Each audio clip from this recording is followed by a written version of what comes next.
Halo, assalamualaikum warahmatullahi wabarakatuh. Oke, hari ini Muti mau nge-share. Tadi beberapa tuh ada yang tanya, kalau bisa tahu kalau asam lambung tuh gimana tuh, Miss? Miss, karena sekarang Muti baru ada di sekolah, jadi kebiasaan memanggil diri sendiri Miss. Jadinya ya di sini jadi Miss. Sama aja ya, pokoknya mau Miss, mau Muti, mau Mbak Anggun, itu satu orang yang sama, yang cantik ini. Oke, hari ini Muti mau berbagi pengalaman Muti tentang asam lambung. Jadi bisa dipastikan bahwa asam lambung itu menjadi penyakit penyerta bagi pasien gagal ginjal. Hampir semuanya itu pada punya asam lambung gitu. Jadi kalau Muti lagi asam lambung itu ciri-ciri Muti asam lambungnya naik itu biasanya pertama Muti mual, kemudian muntah, terus muntah, terus perut itu rasanya kembung gitu, kayak ada anginnya gitu, dan rasanya tuh kayaknya kalau kentut gitu tuh lega rasanya begitu. Kemudian keras, perutnya tuh rasanya keras. Kemudian juga rasa kayak ada yang mengganjal di sini, jadi kayak ada sesuatu yang naik ke tenggorokan gini, jadi kayak kita mau gitu rasanya kayak ingin gitu terus. Nah itu terus juga mulut tuh rasanya asem hampir kayak pahit, mulut tuh nggak enak, kayak kalau kita ketinggian ureum itu kan rasanya kayak mulut kita tuh kayak ngemut, apa sih namanya ngemut bahasa Indonesia nih, ngemut, pokoknya kayak kita itu lagi ada besi di mulut gitu kan rasanya. Nah itu kan kalau ureumnya kita naik. Tetapi lanjut ya, tadi itu mulut terasa asam. Nah rasanya itu kayak kita itu habis kayak kalau kita asam itu kayak keluar liur terus gitu. Rasanya kayak ada asam di mulut gitu loh. Nah itu rasanya itu. Kemudian kayak pahit gimana rasanya tuh kalau makan tuh pahit.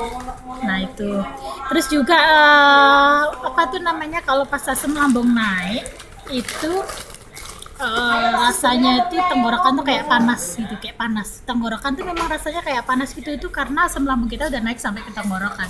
Kalau belum sampai naik ke tenggorokan itu belum merasa panas, ada nyeri. Dan kalau asam lambungnya udah naik itu biasa di ulu hati, tahu ulu hati ya? Ulu hati itu rasanya apa tuh namanya? Panas gitu, rasanya panas, terus nggak enak gitu, kayak karena kembung juga jadi perut rasanya tuh kayak makan ke atas gitu. Dan yang terakhir kita tuh sering sendawa gitu, kayak orang kenyang gitu, tapi biasanya orang asam lambung sendawa dia bilang aku udah kenyang, padahal itu sebenarnya asam lambung yang naik. Jadi dia sering bersendawa. Jika asam lambung naik otomatis tensi ikut naik, jadi hati-hati. Asam lambung itu kalau naik tensi kita ikut naik begitu. Nah kemudian gimana Miss kalau asam lambungnya itu udah kadung naik? Nah sekarang jika asam lambungnya sudah kadung naik otomatis kita butuh obat. Kalau Muti biasanya Muti minum Impepsa yang cair yang rasa stroberi.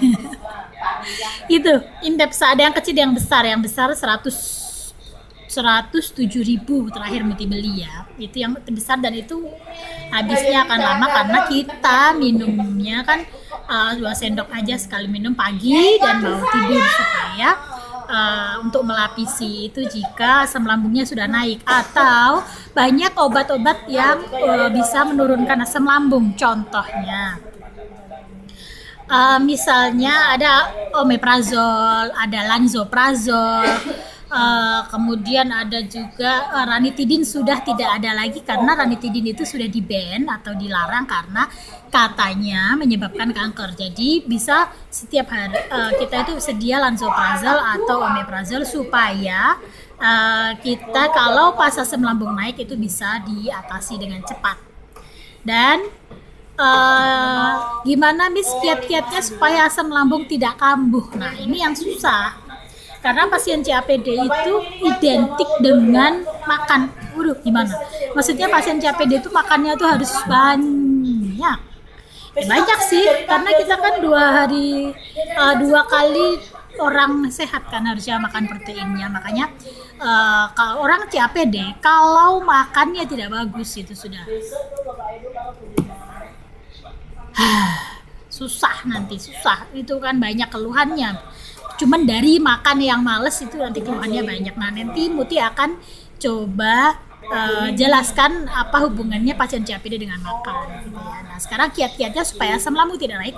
Kalau Muti sudah praktekkan ini dan setahun kemarin tuh alhamdulillah jarang-jarang naik. Yang pertama, usahakan selalu punya camilan.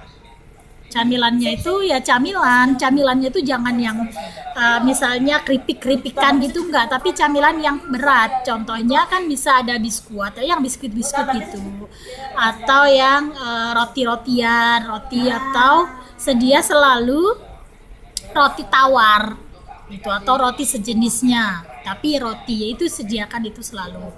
Kenapa harus roti-rotian? Karena dia akan maksudnya yang bikin kenyang gitulah ya, makanan camilan yang bikin kenyang. Karena biasanya asam lambung itu akan naik kalau perut kita kosong, otomatis ya kalau perut kita kosong. Jadi padahal kita jadwal makan tuh sehari pasti 3 kali, orang malas kadang 2 kali kan. Jadi kosongnya itu lama banget daripada isinya. Maka ketika kita nyemil itu kan kita jadi ada isinya, dan asam lambung tidak akan naik karena lambung kita terus bekerja dan ada yang digerus, ada yang dilumatkan sama dia. Nah itu sedia cemilan untuk terutama pada malam dan pagi hari. Karena apa? Karena orang pagi hari itu kebanyakan dari kayak misalnya Muti aja ya, Muti itu semales banget sarapan. Yang pertama karena nggak ada yang tak makan di pagi hari karena belum masak. Yang kedua memang makan di pagi hari itu nggak enak rasanya gitu menurut Muti ya. Karena Muti makan sendiri jadi nggak enak kan. Nah begitu, jadi sediakan camilan. Yang kedua, makan tepat waktu. Tepat waktu dalam artian nggak harus setiap jam 12 terus jam 12 terus gitu juga enggak. Tapi ya kalau sarapan ya sarapan, makan siang, makan malam itu jangan sampai di skip gitu. Jangan kadang males terus makan siang enggak. Karena siang tuh sibuk banget terus makan siang enggak. Karena sarapan males terus nggak ada yang dimakan di pagi hari, entah itu roti, entah itu apa gitu, enggak gitu, jangan. Karena itu otomatis akan menaikkan asam lambung. Terus yang kedua jangan sambal. Aduh nih dia sambal ini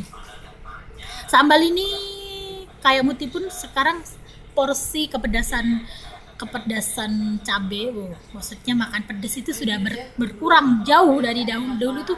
Kalau makan pedas banget tuh masih sanggup, kalau sekarang pedas sedikit asam lambung ambiar kayak gitu. Jadi jangan pedas tuh lebih baik dikurangkan, apalagi yang asem itu juga dikurangkan supaya asam lambungnya nggak naik gitu ya.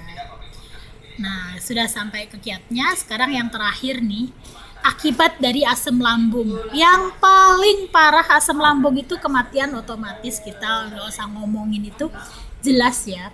Tapi yang parah yang pernah dialami sama Afri, kita kalau teman-teman tahu kan, Afri kan pernah asam lambung tuh, bisa tanya sama Afri sendiri ya. Dia sampai sesek, sampai nggak bisa nafas, sampai di UGD itu udah wow. Dia sudah dari cerita Afri aja udah kebayang bagaimana rasanya sakit cuman karena asam lambung. Sepele banget kan, asam lambung. Orang pikir kan, ya Allah asam lambung apa nggak pernah makan, apa nggak dikasih makan kan gitu ya. Tapi sebenarnya kan bukan begitu. Sebenarnya asam lambung tuh juga banyak proses, karena stres juga bisa, karena banyak faktor untuk asam lambung sebenarnya. Nah jadi karena itu asam lambung itu jadinya kalau udah naik sesek ya kan, kalau udah naik ke atas sesek, dia ke tenggorokan sakit, udah naik ke atas mulut pahit, akhirnya mood makan turun karena makanan apapun dimakan nggak enak. Kalau udah turun itu makanan nggak, asupan nggak ada, makanan males nggak makan, asupan turun, semua turun, nasi lab anjlok semua kayak gitu. Jadi bahayanya itu banyak, cuman daripada asam lambung, karena asam lambung itu jadi makannya ambiar. Kalau makannya ambiar, COPD kita pasti ambiar dan keluhan kita pasti banyak banget gitu ya. Jadi itu yang bisa Muti sampaikan tentang asam lambung yang Muti alami. Kalau Muti terparah asam lambung yang pernah Muti alami adalah sampai Muti itu nggak bisa bangun gara-gara asam lambung, dan itu baru terjadi kemarin. Masih di bulan Juni. Juni itu Muti asam lambung dan Muti 2 hari nggak bisa bangun dari kamar. Sama sekali nggak bangun. Ambil minum aja nggak bisa. Itu karena apa? Karena ketika kita mau bangun itu di belakang sini tuh rasanya tuh kayak dia nusuk-nusuk gitu. Itu karena cuma asam lambung, dan itu kenapa Muti bisa kayak gitu? Muti cuman telat makan sampai jam berapa ya itu. Jadi Muti biasanya nggak sarapan, tapi ada camilan, dan waktu itu Muti nggak sarapan, nggak nyemil, siangnya telat. Udah pagi hari setelahnya nggak langsung saat itu juga asam lambung naik, tapi hari berikutnya Muti langsung nggak bisa bangun itu telat. Jadi awalnya perutnya perih banget, perih kayak luka gitu. Terus lama-lama jalannya tuh bungkuk gitu karena saking sakitnya. Itu terus sudah tidur nggak bangun lagi karena sakit banget. Jadi jangan sepelekan asam lambung, karena asam lambung itu bahaya buat kita. Apalagi pasien COPD, makan itu harus dalam mood yang bagus gitu ya. Pada topik selanjutnya Muti akan terangkan apa hubungan COPD dengan makan gitu ya. Terima kasih udah nonton Muti, semoga bermanfaat. Ambil yang baik-baiknya aja. Semua yang Muti sampaikan ada berdasarkan pengalaman Muti. Mungkin pengalaman yang lain bisa berbeda, bisa disampaikan ke Muti. Oke, maaf kalau berisik karena Muti berada di sekolah. Bye bye.